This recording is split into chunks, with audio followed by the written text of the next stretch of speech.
ये किस्सा है कुरान का। अब खुदावंद के करम से काबा का नामो निशान भी बाकी नहीं रहेगा। ये वाक़या है हाथी वाले साल का। ये कहानी है उस शख्स की जिसने अल्लाह के घर काबा को गिराने की ठान ली थी। पहाड़ों की तरफ भागो। या अल्लाह, अपने घर की हिफाजत फरमा। ये पीछे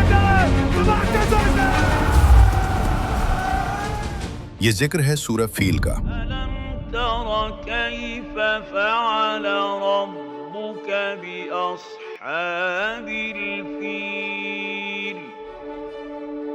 अब्रहा अपने अजीमुश्शान कलीसा के सामने खड़ा था।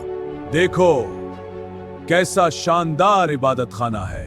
अब लोग समझेंगे असल अजमत किसे कहते हैं। देखो तो कमाल है, ऐसा इबादत खाना कभी नहीं देखा। हाँ बिल्कुल सही कहते हो, ये खुदावंद की अजमत है। नाजरीन, बात है 523 ईस्वी की। यमन की सरजमीन पर एक जालिम हुक्म जारी हुआ, सबको आग में फेंक दो। ये था जू नवास, एक यहूदी बादशाह। उसने 20,000 ईसाइयों को जिंदा जलाने का हुक्म दिया। खुदा हमें बचा ले।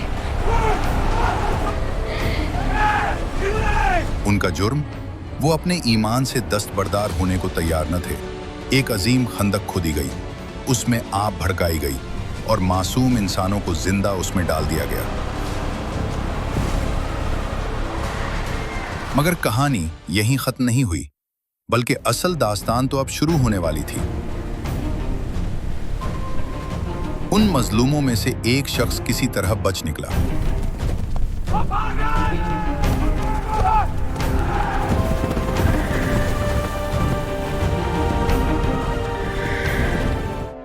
वो जान बचाता हुआ पहुंचा जस्टिनियन द फर्स्ट के दरबार में। वो फरियाद करने लगा, बादशाह सलामत, ज़ू नवास ने 1000 ईसाइयों को तो जला दिया है। बाजंतीनी बादशाह ने मामला हबशा के बादशाह के सुपुर्द कर दिया। नजाशी को पैगाम भेजो, जुल्म का जवाब दिया जाएगा। पैगाम पहुंचा नज्जाशी तक। नज्जाशी ने गुस्से से कहा, अब बहुत हो चुका, ज़ू नवास को इसका हिसाब देना होगा। अब्रहा को 70,000 सिपाहियों का सिपह सालार बनाकर यमन की तरफ रवाना कर दिया गया। अब्रहा की फौज यमन में दाखिल हुई। हर तरफ तबाही, लाशें गिर रही थीं, तलवारों की झिनकार गूंज रही थी, घोड़ों की टापों से जमीन कांप रही थी।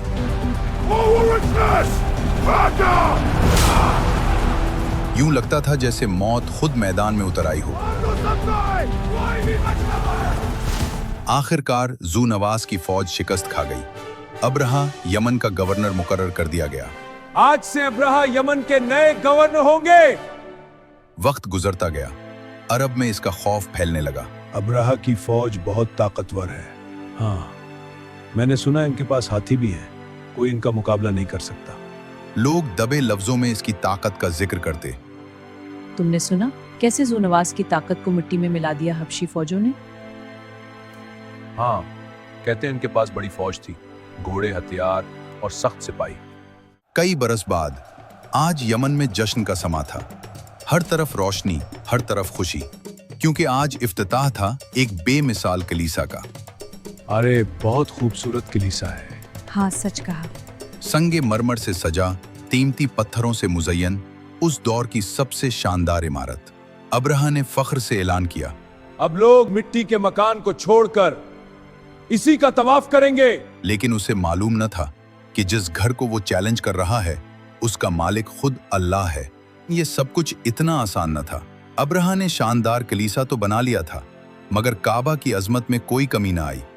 हर सुबह सूरज की पहली किरण के साथ दूर दराज मुल्कों से काफले मक्का की गलियों में दाखिल होते। मक्का में दाखिल होते ही दिल को सुकून आ जाता है। हाँ आप सही कहते हो। वो काबा का तवाफ करते, बुतों को नजराने पेश करते। हे हमारे इलाह, हमारा नजराना अपनी खिदमत में कबूल फरमा। या हुबल, हमारी तिजारत में बरकत दे। मेरे आका, मेरी मदद फरमा। ये सब देखकर अब्रहा के दिल में आग भड़कने लगी। हर गुजरता दिन उसके गुस्से को और भड़का रहा था। एक दिन उसने झुंझलाकर कहा, आखिर लोग इस सादा मिट्टी के घर की तरफ क्यों खंचे चले आते हैं? हुजूर, शायद इसमें कोई राज है। रातें महीनों में बदल गईं और एक खामोश चमकती रात में उसने फैसला कर लिया। मैंने फैसला कर लिया है, हम काबा पर हमला करके इसे गिरा देंगे। लेकिन कोई वजह भी तो होनी चाहिए, वजह भी ढूंढते हैं। इसी दौरान एक शख्स ने आकर खबर दी, सरकार, किसी ने कलीसा को नापाक कर दिया है। अब अब्रहा को हमले का बहाना मिल चुका था।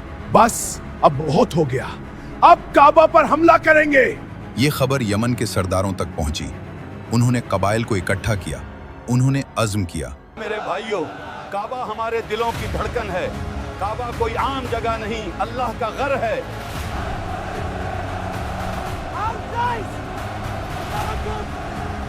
अब्रहा 60,000 के लश्कर के साथ रवाना हुआ। रास्ते में जू नफर ने घात लगाकर हमला किया,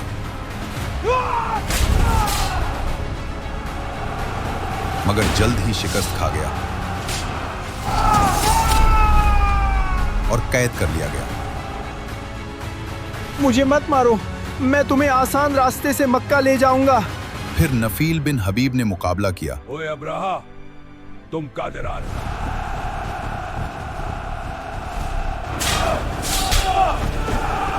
लेकिन वो भी टिक न सका। अब रास्ता साफ था। आगे बढ़ते रहो। अब्रहा की फौज में सियाह फाम हबशी सिपाही थे और सबसे खौफनाक द्योकामत हाथी। उनकी चिंगाड़ से जमीन कांप उठती थी। मक्का वालों ने पहले कभी ऐसा जानवर नहीं देखा था। खौफ की लहर दौड़ गई। उतनी बड़ी फौज का मुकाबला हम कैसे करेंगे? लोग पहाड़ों की तरफ निकल गए। सब पहाड़ों पर भागो।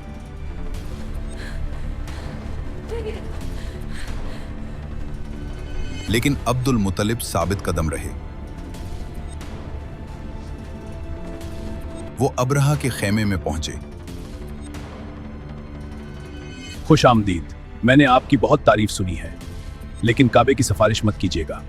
अब्दुल मुत्तलिब ने सुकून से जवाब दिया, मैं काबा की नहीं, अपने 200 ऊँटों की बात करने आया हूँ। वो ऊँट जो तुम्हारे सिपाहियों ने कैद कर लिए हैं, वो मुझे वापस चाहिए। अब्रहा हैरान रह गया। मुझे लगा था तुम काबा की फिक्र करोगे, लेकिन तुम यहाँ सिर्फ ऊँटों की बात कर रहे हो। काबा का मालिक अल्लाह है, वो उसकी हिफाजत खुद करेगा। मैं तो ऊँटों का मालिक हूँ। अब्रहा ने ऊँट वापस कर दिए, लेकिन इरादा और मजबूत कर लिया। उस दिन मक्का की फजा बोझल थी।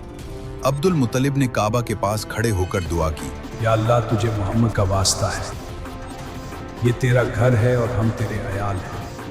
हर एक अपने घर और घर वालों की हिमायत करता है, तू भी इस घर की और हमारी हिफाजत फरमा। अभी अल्फाज खत्म न हुए थे कि गैब से आवाज आई, आपकी दुआ कबूल हुई उस नूर मोहम्मद की वजह से जो आपकी जबीन में है। उधर अब्रहा भी पूरे जोश में मक्का की तरफ बढ़ रहा था। आगे चलो, गिरा दो इस मिट्टी के मकान को।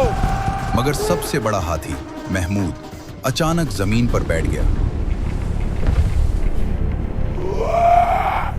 उसे मारा गया, धकेला गया, मगर वो ना उठा। जब उसे यमन की तरफ मोड़ा जाता तो फौरन उठकर चल पड़ता, और जब मक्का की तरफ किया जाता तो जमीन से चिमट जाता। इसी लम्हे एक बच्चे ने चीख कर कहा, वो देखो आसमान पर। लोगों ने देखा, आसमान स्याह हो रहा था। लाखों परिंदे नमूदार हुए, हर एक की चोंच और पंजों में कंकर थे। फिर अचानक आसमान से पत्थरों की बारिश शुरू हो गई। हर कंकर गोली की तरह जिस्म चीर देता। फौज में भगदड़ मच गई। सिपाही चीखने लगे, हाथी बदक गए। ये क्या हरकत है? जमीन लाशों से भर गई। अब्रहा की ताकत खाक में मिल गई। अल्लाह ने उन्हें खाए हुए भूसे की तरह कर दिया। और इस अजीम वाक़े के सिर्फ 50 दिन बाद उस शहर में एक नूर पैदा हुआ। हजरत अब्दुल मुत्तलिब के यहाँ पोता हुआ है। अब जल्दी से काम खत्म करो, फिर उनके घर भी जाना है। हाँ, मैं जल्दी से खत्म कर लेती हूँ। तो दोस्तों, ये कहानी थी हाथी वालों की। क्या तुमने नहीं देखा कि तुम्हारे परवरदिगार ने हाथी वालों के साथ क्या किया? क्या उनका दांव गलत नहीं किया और उन पर झल्लड़ के झल्लड़ जानवर भेजे जो उन पर कंकर की पत्थरियां फेंकते थे, तो उनको ऐसा कर दिया जैसे खाया हुआ भूस।